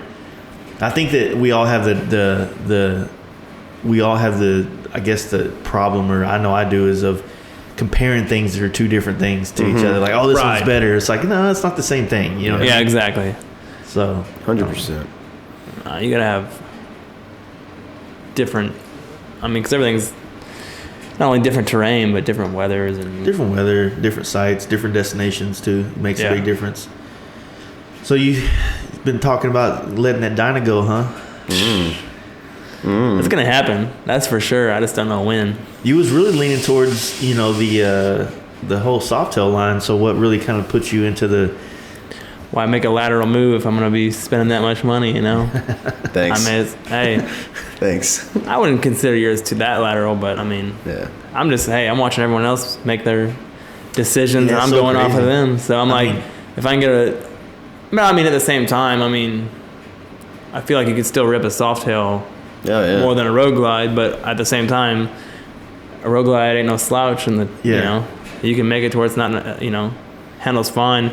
And honestly, the main decision is the fact that I plan on hitting every trip we can this year. Yeah. Whether it's, no matter where it is, Texas, California. I was like, well, I may as well be comfortable while doing it. Yeah, and you're planning on going to Sturgis too, right? Yeah. So, at that point, I may as well just bite the bullet, I told you, dude. Get what I want. We were at the dealership yesterday, man. I know. I was looking. Should have pulled a me. They ain't going nowhere. Look at the clearance table, come out with a new fucking bike. Those motherfuckers ain't going nowhere, dude. No one's buying. People are, but yeah, it's hard to say if they're moving off the shelf or not. But I guess what's hard, we've been talking about it lately, is what's hard between people that are looking at the new baggers or just the baggers in general, like whether you go 18 or 19, because it's a pretty good price difference. But obviously we're talking about the S model, so you're getting a little bit more swag with it. But between getting the 114 motor and the new radio, or not getting a 114 and not getting a new radio, is really what it boils down to. But did yours come with speakers in the lids? No, that's what I was telling him. That's an upgraded option to get. Yeah, it only comes like that for sure on CVOs. I think that bike we were looking at had all the they just had it was their it's kind of like your bike, their display model that had all the. They'll add a couple Harley things options on there that you can buy already done. Yeah, that you're like, oh cool, I'm getting something, But like I was telling him, it's like if you can get the non-special, right, and that's the one that doesn't come with all the black. It comes with the older wheels. Mm-hmm. It doesn't come with the radio it comes with is just it's pretty garbage, which, like I said, I guess I don't really care about the radio, but the fact that I'm paying so much money for a bike, I want to know that I got the best shit. You know what I mean? Exactly. I'm paying on this bike for the next 5 years, right? So I'd hate for someone else to pull up and I got the one right above yours. Buy nice or buy twice. Yeah. That's been my whole deal with all this shit. That's why it's taking me so long to fucking modify mine, Yeah. But see, that's the thing about the Road Glides, man. You can literally buy it. Like I was saying on mine, all I did was an exhaust, a seat, and bars. And my bike, I feel like it looks good as it is, you know? It's got the wheels that come on those bikes are nice. Mm-hmm. Everything's blacked out. I mean, I do want to do the cam setup and let Mark kind of tune that and open it up for me. Do you have a different air intake on yours? I love the stock Harley, not stock Harley, but Harley's high performance air cleaner. Mm-hmm. It's the one that's angled. Yeah, it just looks fucking bitchin' to me. Yeah, it's what sucks is because I am so close with HPI that I wanted to support them because I love them as a company and their products, but it's I just threw that in with the bike when I got it, So it's kind of But at that point, I mean, throw it into the financing. That's kind of another thing where it's I'm not buying a bike flat out cash. Yeah. I'm going to have to finance it. So it's I could finance a Sawtail and still not, I would come out pretty decently, honestly, but I'm ready for I mean, if I'm going to make another move to another bike, I need to just go for what I need. Yeah. And I mean, you don't have to set it up to travel. You know? Exactly. I guess that's another selling point for the baggers is that they realistically, I mean, you can get the quick disconnect sissy bar and shit, and that'll help out a lot, or a tour pack or whatnot. But that's why I got the Sport Glide. Yeah. Bags make a difference. They fucking do. That was a big seller for me. Was those fucking bags on there? Yeah, it's Big Will Cody for the longest. He's been every time I see him, he's you ready to do it a Dyna or Softail yet? And he's he wants to buy Mark's bike, but it's to get Mark's bike to either build the bike that Mark has or to buy the one from Mark, you're in bagger territory. Yeah, 100%. Yes. And but he just bought a bagger and just did the big wheel on it. So it's I kept saying, dude, just buy another bagger. He's I'm not fixing to go fucking buy another bagger. Yeah. But I'm it's kind of the way to go, dude. Yeah, it is. Or I mean, you could do a Softail 100% or a Dyna for that Mark, Mark, but I don't Marcus today, he was on the podcast. Obviously you guys know, but everybody listen. On our little chat, he was talking about, wanting to jump into our little, niche of the market. Yeah. But it's the more he talked himself out of the Dyna just by posting on there. I don't know if y'all read it all. Yeah. But, because you can find a nice Dyna, a pretty decent one for $4 or $5 grand, whatever. Fuck yeah. And then, but once you add all the things on it to make it, rideable. I just got my notifications. Oh. Once you make it rideable, or make it where you want it to be or what you see online, you're he put that bike up that had Öhlins and blacked out motor, blacked out wheels. That white one? No, not the white one. It was a gray one. Okay. It had it was just a clean stock tin set, but it had a quarter fairing, bars and risers, had front suspension, gold tubes, gold wheels. I was dude, that's $12,000-$13,000 in parts right there on top of the bike. Yeah. You know? And it's, you know what I mean? And then he's well, maybe I'll just go bagger. And he started looking at the price tags and stuff. I'm you can get a 2018 S for what'd you say you saw one for? 25.6. 25.6. You know how much 2,000 miles on it. You know how mad that makes me? because that fucking Sport Glide I got was like right around there, but it also had a lot of fucking extras on it. Yeah, you had the floorboards put on it, the bars. Floorboards, bars, the extended cables, which, fuck, those were fucking expensive for the Softails. Yeah. The fucking seat. Yeah, the settlement on there. The super tall 5-inch fucking windshield. That you just replaced? That I just replaced. Thank you. Yeah. Which fucking works today. It did. I fucking going about 100, allegedly, for about fucking 3 minutes, and it fucking definitely took a lot of that wind off. That's good. That'll help out a lot on the trip. Yeah. Yeah. I'm gonna rock it. I like it. It's different.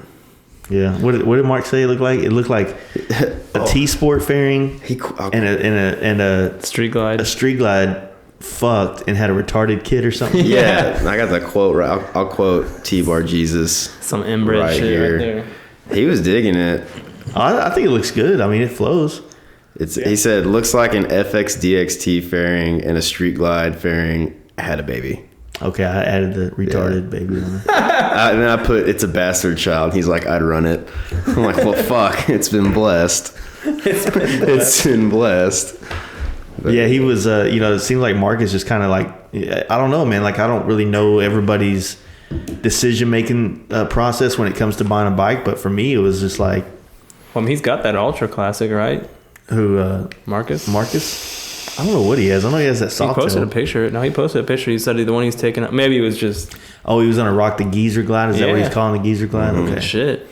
that Can make Softail's. that thing rip too if you want I just to. hope he doesn't sell that Softail. Nah, he won't that sell thing's fucking Oh, no. banging. Yeah. See, that's what's cool cool shit. about like his bike though, is that like, he's hanging out with us, he's in our chat, we're all on like Yeah. Dyna's, Baggers, FXRs, none of us are, but Sportsters. But he's in our group, it's just like because we're all cool and shit, but I think his bike is dope. And a lot of Oh, us dude. do. So clean. Like, that thing is the fucking epitome of fucking Cello Deluxe done right. Yeah. Like, that thing's fucking sexy. It is. And I hate chrome, but he He's got fucking all- made it work. Well, I mean, yeah, it's Cholo Deluxe. It's Cello Deluxe, dude. That thing's bitching. Them beach bars on It's it. got a nice blue serape blanket or Dude, syrupy. you see how crispy rolled that? You probably He doesn't give a- I don't think he ever unrolled it. I think he probably just took out a bitches, package bro. like that. That's the ultimate. That's the Cholo windscreen right there. The Hell fucking yeah. blanket Sprayed rolled some up. hard- just put like 6 of them up and just Yeah. have like it all like bungee strapped together. Sleep so comfy. I think it's cool when people don't have fairings, but they just strap shit to their T-bars or whatever, Hell just to yeah. make a little makeshift one. Like double fucking T-bar bags on front and Yeah. shit. Stop sign. Stop signs. Fucking gnarly.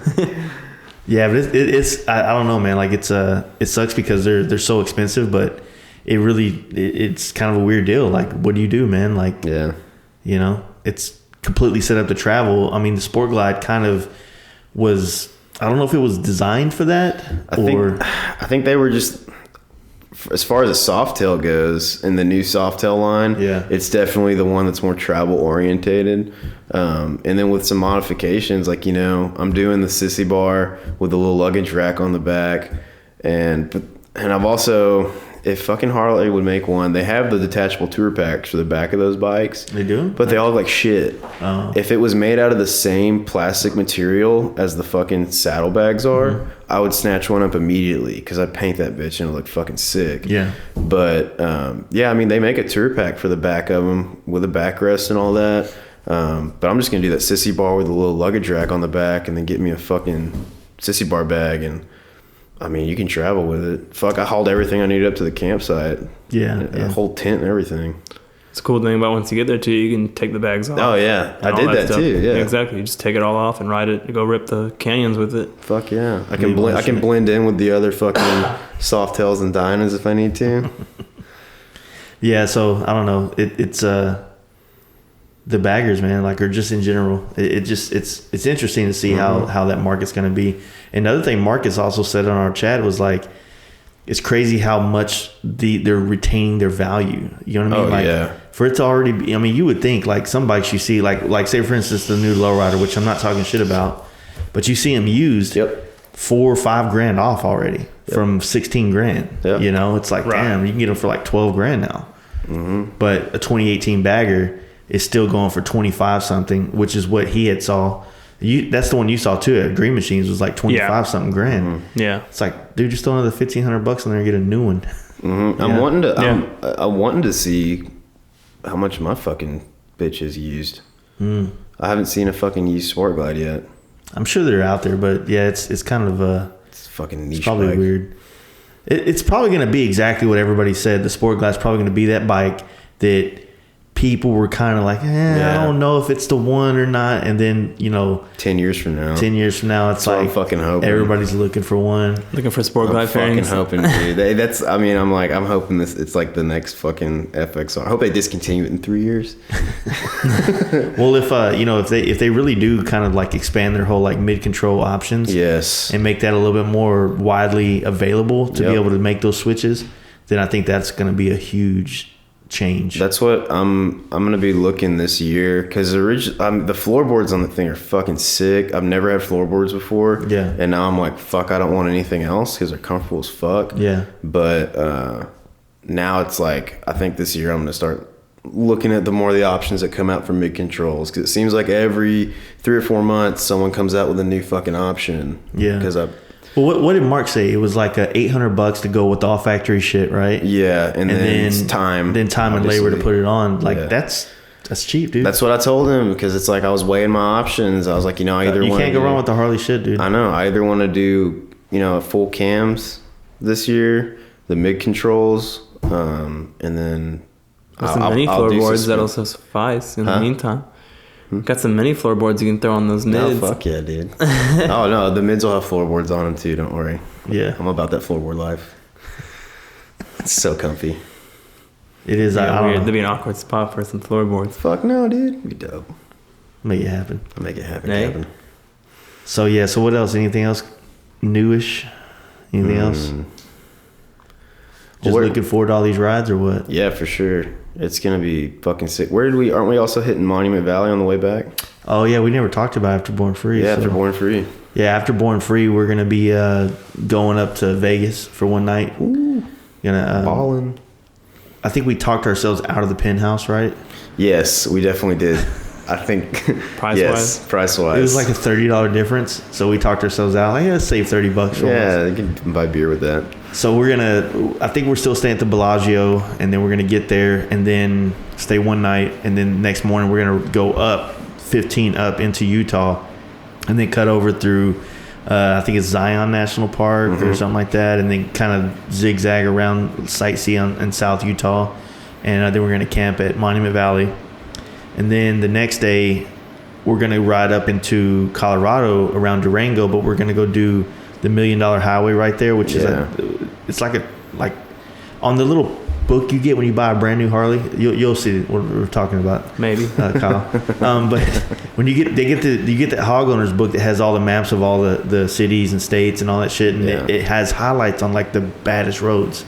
And this one that's right by Durango is like the fattest highlighted one in all of Colorado. So I'm like, this shit should be dope. And I think we found a campsite in Colorado that looks like super dope. Yep.